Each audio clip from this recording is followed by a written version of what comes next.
It is smoky book. Vote on it. Danke, Peter Uzoma. Oh, Peter Uzoma Zilo. You Arab money? Yes. Okay. Now for PG, President General and Mbao. Okay. Olulunya bu Peter Uzoma Zilo. You Arab money. O kweshilie ka you to chikwa na ndị agadi nwoke na no nishi na emekpa anya too much. Nya wonye jigodo ege sef, ama ibo je we lufta na Mbao. Ololo ndị Mbao security house.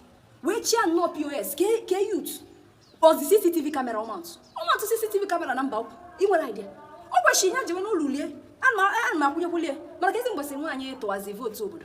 Nwanya na to vote obodo. Olu nwoke na to vote obodo. Friend mission why na. Friend ishilebe. Friend inne vote ayi atu na 28 December. Ke to anje nda. Ke kishi.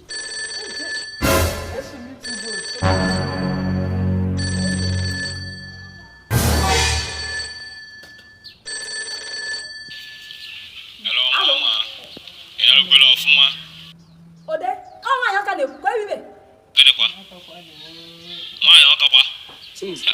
Savage. God have mercy upon us. Okay, kishi. Savage. Up walk, chupia, mudie.